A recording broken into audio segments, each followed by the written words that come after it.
नमस्कार। आज हम एक काफ़ी अहम कानूनी मामले पर बात करने वाले हैं। ये जुड़ा है सुप्रीम कोर्ट और पतंजलि आयुर्वेद से।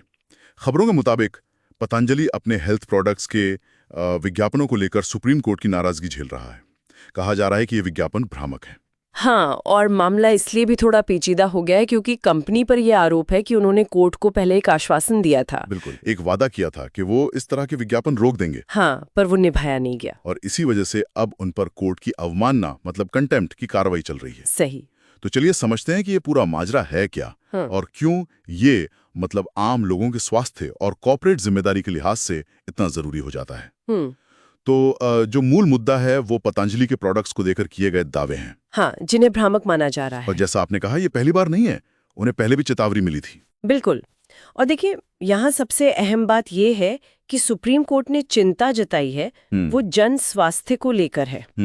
जब हेल्थ से जुड़े प्रोडक्ट्स का विज्ञापन अगर वो किसी भी तरह से गुमराह करने वाला हो तो लोगों की सेहत पर सीधा असर पड़ सकता है ना? सही बात है। कोर्ट की मुख्य चिंता यही है। और ये जो अवमानना वाली बात है, ये कैसे बीच में, मतलब सिर्फ विज्ञापन की बात थी ना? नहीं, देखिए, हुआ ये कि पतंजलि ने पहले कोर्ट में एक अंडरटेकिंग दी थी। अच्छा। एक तरह का औपचारिक वादा। अच्छा। कि हम ऐसे विज्ञापन नहीं छापेंगे या दिखाएंगे। ओके। लेकिन फिर भी वैसे विज्ञापन जारी रहे। तो जब आप कोर्ट को दिए आश्वासन को नहीं निभाते तो वो कोर्ट की अवमानना मानी जाती है। मतलब ये कोर्ट के अधिकार को चुनौती देने जैसा है। हाँ, एक तरह से। इसीलिए ये कंटेम्प्ट प्रोसीडिंग शुरू हुई है। ये सिर्फ विज्ञापन के कंटेंट का मामला नहीं रहा अब। ये बात तो काफी गंभीर है। खबरों में बाबा रामदेव और पतंजलि के विज्ञापनों का जिक्र बार बार है। ये थोड़ा अजीब लगता है कि इतना बड़ा ब्रांड जिसने कोर्ट को आश्वासन दिया, वो उसे पूरा क्यों नहीं कर पाया।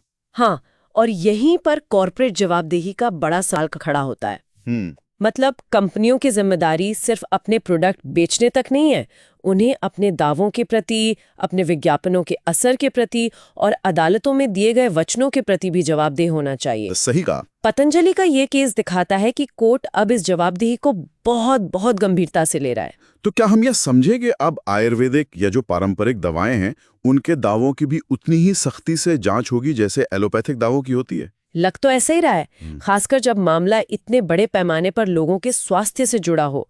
देखिए, ये घटना ना भारत में हेल्थ प्रोडक्ट्स, खासकर आयुर्वेदिक या हर्बल सेगमेंट में विज्ञापनों के रेगुलेशन पर भी सवाल उठाती है। अच्छा, कैसे?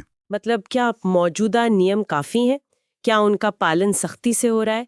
शायद इस क्षेत्र में और मजबूत नियमों और उनके सख्त पालन की जरूरत है। ये केस इस तरफ भी इशारा कर रहा है। तो ये मामला सिर्फ पतंजलि तक ही सीमित नहीं रहेगा, इसका असर शायद पूरे हेल्थ और वेलनेस सेक्टर पर भी पड़ सकता है। हाँ, बिल्कुल पड़ सकता है। ये एक तरह का सिग्नल है दूसरी कंपनियों के लिए भी कि सावधान रहें। हाँ, कि विज्ञापनों में जो दावे कर रहे हैं, खासकर सेहत से जुड़े दावे, उनको लेकर ज्यादा सावधान और जिम्मेदार बने। ये एक तरह से दिखाता है कि व्यापारिक हितों और उपभोक्ता के स्वास्थ्य के बीच संतुलन बनाना कितना जरूरी है। और शायद जो रेगुलेटरी सिस्टम है वो इन दावों को कंट्रोल करने में उतना कामयाब नहीं रहा, तभी कोर्ट को दखल देना पड़ा। तो संक्षेप में कहें तो ये पूरा मामला हमें याद दिलाता है कि विज्ञापन की दुनिया में, खासकर जब लोगों की सेहत दांव पर हो, सच्चाई और पारदर्शिता कितनी ज्यादा जरूरी है। बिल्कुल सही। तो कुल मिलाकर ये केस यही दिखाता है कि सुप्रीम कोर्ट भ्रामक विज्ञापनों के मुद्दे पर और लोगों के स्वास्थ्य की सुरक्षा को लेकर कितना संजीदा है।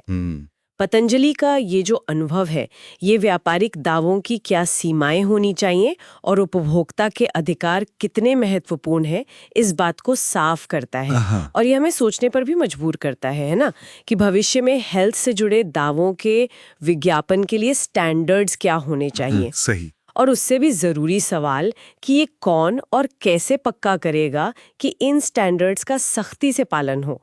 ये